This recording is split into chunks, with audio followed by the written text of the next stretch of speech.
So we just got a showcase of The Witcher 4 showing off the new version of the Unreal Engine 5 that the game's going to be running on, and we got to see some of its capabilities. I have a lot to say about this because while we did get 16 minutes worth of content, there actually might not be as much here as you would think, so let's just get right into it. So the first thing to note is that the setting of The Witcher 4 is going to be Kovir, aka the Kingdom of Kovir and Pavis. Now they do touch up on this in the novels a bit, but we actually have never played this in the games.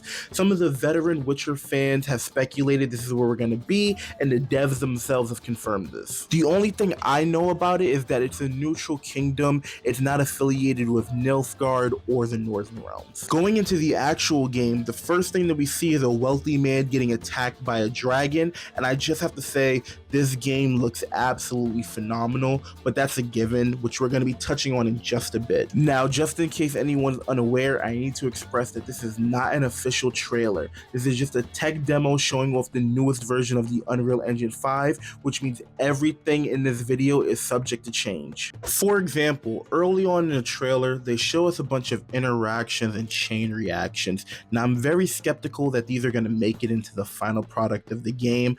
I don't know why, but gaming companies have a habit of doing this in their showcases where they show us a bunch of features that aren't going to be implemented. The last time I fell for this is when Days Gone had a showcase. I was really excited for the enemy behavior patterns, but those things never even made it into the final game. I still enjoyed the game, but it's basically false advertisement, so don't get your hopes up if you see anything that you're really excited for in this game. I'm talking about things like Siri throwing money to the beggar.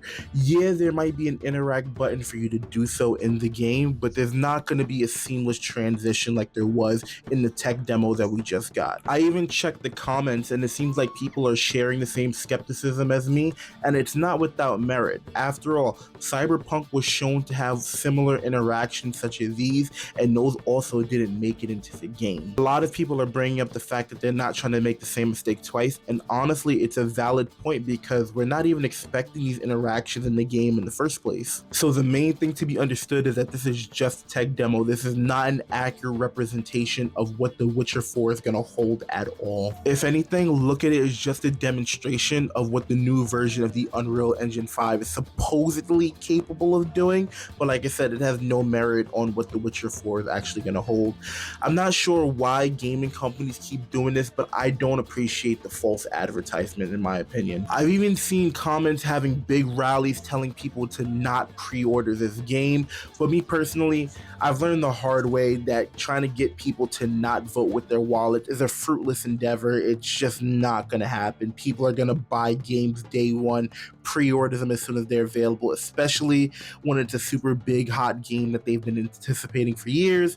So trying to get gamers to not vote with their wallets is meaningless to me. I don't rally behind that movement. With that being said, a key feature that they did know, which I am excited to see if it does get implemented into the game, is the fact that they're saying that ray tracing is now able to be in the game without affecting the performance. So what they're saying is that The Witcher 4 on a base PS5 should have the ability to have ray tracing and 60 frames per second.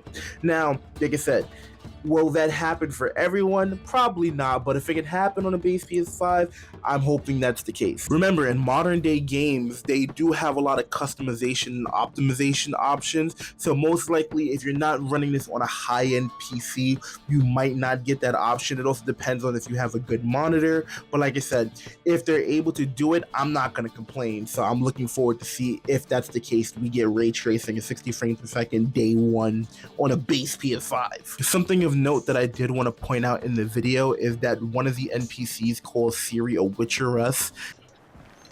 A typical day's toil. Who in? Ah, witcheress.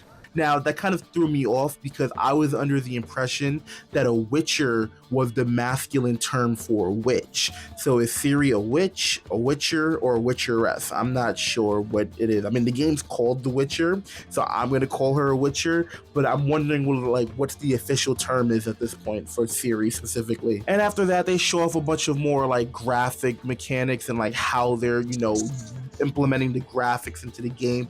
Like I said, to me, it doesn't really matter if you're showing off a bunch of leaves that has no impact on the game. I think even the people that like really care about graphics, you know, like the casual gamer who wants everybody to know they're a casual gamer, you see them in the comments or on some videos. They're like, yeah, I'm a 40-year-old dad who works 56 hours a week, and after they put the kids to bed, I don't even care about optimization. I just want to play something that looks pretty. That's how I relax. I don't think even those people care about like how the trees are built. You know, like I said, they're just really showing this off for the people in the Unreal Engine like system that like actually care about like building games. And those people are like, wow, this is really good. But for the casual gamer, that wasn't meant for you at all. Even the transfer from gameplay to cinematic, I'm not sure if that's gonna be something that's gonna be implemented in the final game.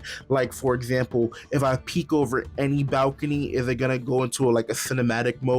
Or is that like how I'll be able to like seamlessly start a quest without having to press an interact button?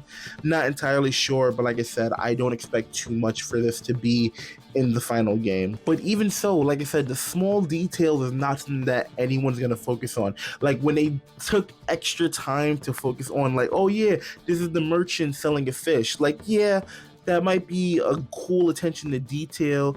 Yeah, that might be like very cool if it was in a movie, but for someone who's 50 hours into their game and is just running around town doing side missions, they're not going to care at all about any of these small details. Like I said, these are for the developers and like honestly the gamers. You really don't have to focus on these things at all too much. Overall, if you want like a substantial take on like The Witcher 4 and what we can expect from it, you're gonna have to wait for a second trailer basically, which shows off the gameplay and some more of the story, because this tech demo, like I said, while it was good, it didn't really show off anything as far as like the development of Witcher 4. We have no idea where the game's at, how much of a playable state it's in, because everything in this tech demo was built for the tech of the new version of Unreal Engine 5. It has nothing to do with how the actual game is going to come out. So let me know your thoughts in the comments. Like I said, I'm really excited about this. Oh, I do want to note before we leave that Gwent is confirmed playable. If you look at the cutscene here, This poor gentleman being taught how to fly by an angry innkeeper. That's what happens when you cheat at Gwent. they did say something about Gwent, so it looks like we're getting Gwent to return back in The Witcher 4, and I'm super excited about that because I love having around a Gwent. Everyone! I need you all to listen!